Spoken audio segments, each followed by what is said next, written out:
கர்நாடகாவின் தார்வாட் நகரில் வீடுகளுக்கு எரிவாயு விநியோகிக்கும் குழாயில் தீ விபத்து ஏற்பட்டிருக்கிறது. அந்த காட்சியை நாம் திரையில் பார்த்து கொண்டிருக்கிறோம். அந்த தீயை தீயணைப்பு வீரர்கள் அணைக்கும் காட்சியை நாம் பார்த்து கொண்டிருக்கிறோம். கூடுதல் விவரங்களோடு இணைகிறார் செய்தியாளர் பாரதி ராஜா. வணக்கம் பாரதி ராஜா.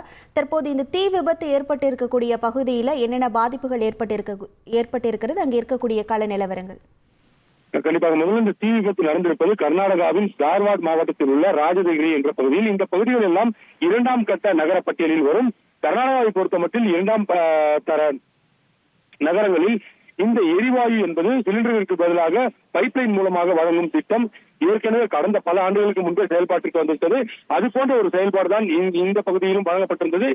இதில் தான் தற்போது எரிவாயுவானது கசிவு ஏற்பட்டு அந்த பகுதியில் தீ விபத்தாக அது மாறி இருக்கிறது. 2 இடங்களில், அதாவது எரிவாயு சப்ளை செய்யும் அந்த பைப்புகளில் 2 இடங்களில் கசிவு ஏற்பட்டு அது தீ விபத்தாக மாறி இருக்கிறது. தீ கொழுந்துவிட்டு எரிய தொடங்கியதுடன் அந்த பகுதியில் இருந்த அனைத்து வீடுகளில் இருந்த மக்களுமே அங்கிருந்து பாதுகாப்பான இடங்களுக்கு வெளியேறினர். உடனடியாக தீயணைப்பு படையினருக்கும் தகவல் தெரிவிக்கப்பட்டது. அவர்கள் சுமார் 1 மணி நேரத்திற்கும்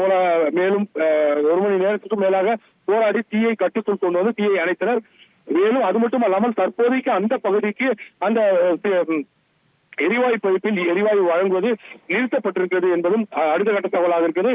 ஆனால் எரிவாயு பைப்பில் இருந்து எப்படி துளை விழுந்து அது கசிந்தது என்ற ஒரு விவகாரம் தற்போது கேள்வியை எழுப்பியிருந்தது. என்றால் இது போன்ற ஒரு விபத்து ஏற்பட்டால் அது பெரும் விபத்தாக மாற வாய்ப்பு இருப்பதாக கருதப்படுவதால் இது தொடர்பாக முழுமையான விசாரணை நடத்த போலீசார் தற்போது வழக்கு பதிவு செய்து சம்பந்தப்பட்ட எந்த கான்ட்ராக்டர் அந்த பைப்லைனை பதிவு செய்தார்களோ அந்த கான்ட்ராக்டரிடமும் அழைத்து விசாரணை நடத்த முடிவு செய்திருக்கிறார்கள்.